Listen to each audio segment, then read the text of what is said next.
আসসালামু আলাইকুম। আসলে বলা যায় যে এতগুলো মানুষকে একসাথে শীতের সময় দেখতে পেয়ে বেশি ভালো লাগছে।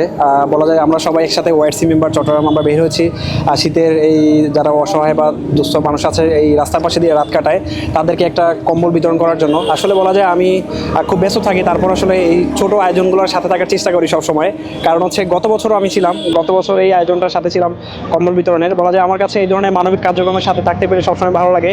আর বিশেষ করে চট্টগ্রাম ওয়াইসি এবং বাংলাদেশ ওয়াইসি যারা আছেন সবাই হয়তো জানেন যে ওয়াইসি কিন্তু মানবিক কাজের পাশে সবসময় থাকার চেষ্টা করে। তো এবারও তার ব্যতিক্রম কিন্তু কিছু নয়। সো এই প্রচণ্ড শীতের মধ্যে যারা কষ্ট করেন তাদের জন্য আসলে তাদেরকে ভেবে এই ইয়ামাহা এত সুন্দর একটা উদ্যোগ নিয়েছে, যেটা আসলে প্রশংসনীয়। আশা করি যারা আমরা বাইকার্স আছি সবসময় এরকম অসহায় এবং যারা আমাদের এই শীতের সময় যারা কষ্ট করেন তাদের পাশে থাকার চেষ্টা করব। সবাই যখন এই শীতের রাতে ধূসর কুয়াশার মাঝে কম্বল গায়ে দিয়ে বাসায় ঘুমায়, তখন আমরা এক ঝাঁক বাইকার বের হয়েছি মূলত আজকে যারা রাস্তার পাশে দিন কাটায়, রাস্তার পাশে রাত কাটায়, এই শীতের রাতে যারা খুবই কষ্ট পায় রাস্তার পাশে, তাদেরকে আমরা ছোট্ট একটা উপহার দেওয়ার জন্য বের হয়েছি। আর আজকের মূলত আমাদের উদ্দেশ্য হচ্ছে কম্বল বিতরণ করা। চট্টগ্রাম শহরের মধ্যে যারা গলিতে গলিতে রাস্তার পাশে ঘুমায় এবং রাস্তার পাশে থাকে, তাদের হয়তো ঘর বাড়ি রাস্তার পাশে, মূলত আমরা সেই সকল লোকদেরকে একটু ছোট সাহায্য করার বা ছোট উপহার দেওয়ার চেষ্টা করছি। বাট একটা জিনিস হচ্ছে আপনাদেরকে মেসেজ, যে মেসেজটা হচ্ছে আমরা চাইলে হয়তো এই সকল সব লোকদেরকে আমরা কম্বল বিতরণ করে হয়তো শেষ করতে পারবো না তাদেরকে, বা সবাইকে দিতে পারবো না।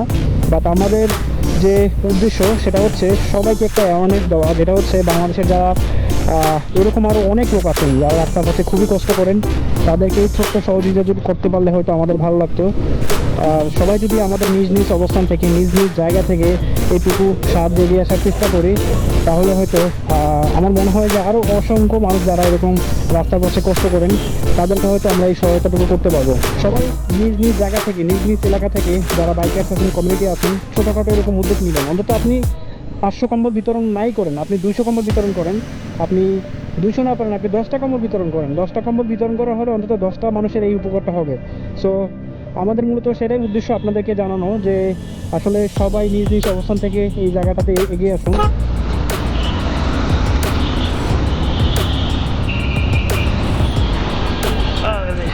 এটা একটু এই দেখেন, এই তীব্র ঠান্ডার মধ্যে যেখানে মানুষ ঘর থেকে বের হতে পারছে না, আর কিছু মানুষ আছে যারা কিন্তু রাস্তার পাশে এইভাবে শীতে থরথর করে কাঁপছে বলা যায়। তো তাদেরকে দেখি আজকে কোনো সাহায্য করতে পারে কিনা। মামা, আপনার ঠান্ডা লাগতেছে না? একটা ঠান্ডার মধ্যে কম্বল হলে কেমন হয়? একটা কম্বল প্রয়োজন আছে?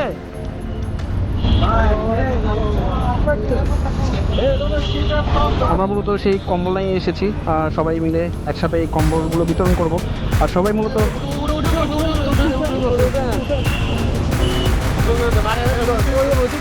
আপনার আপনার তো গায়ে কিছু নাই, আপনার তো একটা কম্বল থাকা দরকার ছিল নাকি? এটা তো আমরা দিয়ে দিলাম, তাই না? আপনার কেমন লাগতেছে? এটা থেকে খুশি হয়েছেন?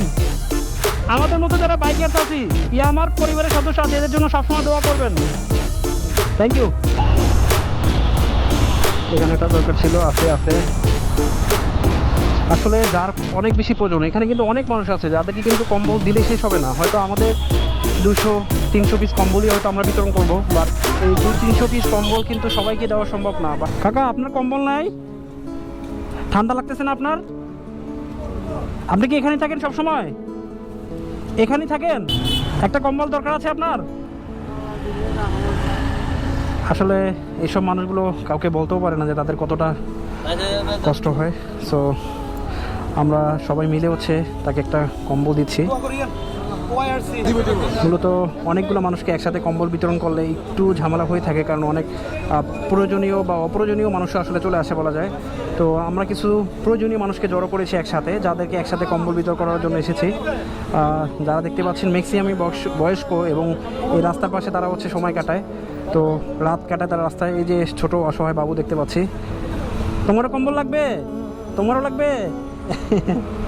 প্রয়োজনীয় কিছু ব্যক্তিদেরকে একসাথে করার উদ্দেশ্য হলো যারা হচ্ছে বেশি প্রয়োজন তাদেরকে যেন আমরা দিতে পারি। বিশেষ করে আমরা একটা টার্গেট করে দিচ্ছি যারা হচ্ছে একটু বয়স্ক টাইপের মানুষ, যারা টোটালি হচ্ছে দেখতে পাচ্ছি যে রাস্তার পাশে কোনো কম্বল নেই যাদের, তাদেরকে মূলত দেওয়ার চেষ্টা করেছি। আসলে যার কারণে অনেক লোক জড় হয়ে যাচ্ছে, যার কারণে অনেক প্রয়োজনীয় ব্যক্তিরাও পাচ্ছে না। শীতের কারণে পলিথিন পরে আছেন। আপনি এটা পরছেন কেন? পলিথিনটা কেন পরছেন? কুয়াশা না পড়ার জন্য। কুয়াশা না পড়ার জন্য। আপনার কম্বল একটাও ছিল না? এই কম্বলটা আপনার কাজে লাগবে? ঠিক আছে, থ্যাংক ইউ। এটা সবসময় পরবেন,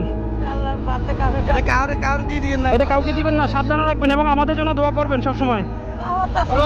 ঠিক আছে, থ্যাংক ইউ, থ্যাংক ইউ।